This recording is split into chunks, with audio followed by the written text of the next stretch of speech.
ஐயா இப்படிதான் ஒரு இடத்துல 3 பேருக்கு தூக்கு தண்டனை கொடுத்துட்டாங்க. தூக்கு தண்டனை கொடுத்தவன ஜட்ஜி சொல்லி இருக்கிறார், கடைசியா 3 ஆசையை சொல்லுங்கப்பா, நிறைவேற்றிட்டு உங்களை தூக்கில போடுறேன்னா.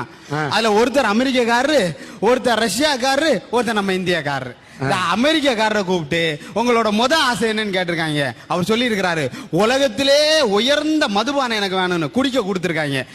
அடுத்த ஆசை என்னன்னு கேட்டிருக்காரு, உலகத்திலே சிறந்த சாப்பாடு எனக்கு வேணும்னு சொல்லி இருக்கிறாரு, அதுவும் கொடுத்திருக்காங்க.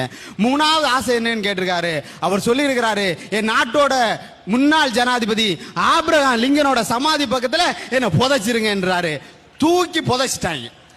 அடுத்து ரஷ்யாக்காரரை கூப்பிட்டுருக்காங்க, உங்களுக்கு ஆசை என்னன்னு கேட்டிருக்காங்க.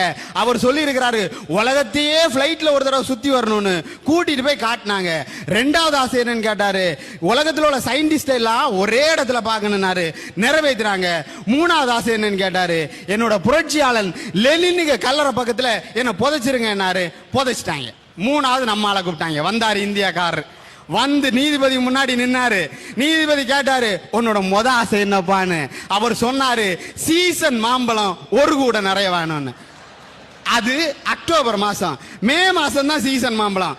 அவர் சொன்னாரு, 6 மாசம் கிடைக்கப்பா அப்படின்னு. நீதிபதி அவர் சொன்னாரு, ஒன்னும் அவசரம் இல்லை, ஒன்னு அவசரமே இல்ல, உங்களுக்கு எப்போ வசதியோ அப்ப வாங்கி கொடுங்க என்ன. 6 மாசம் கழிச்சாலும் சரி, 6 வருஷம் கழிச்சாலும் சரி, வேண்டியது மாம்பழம். மாம்பழம் வாங்கி கொடுத்துட்டாங்க.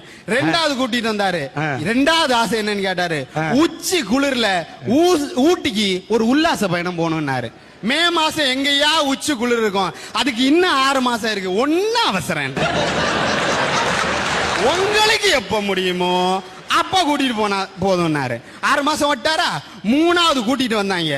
உன்னோட இந்த தடவை முடிவு பண்ணிட்டாங்க, முதல்ல முடிவு பண்ணிட்டாங்க.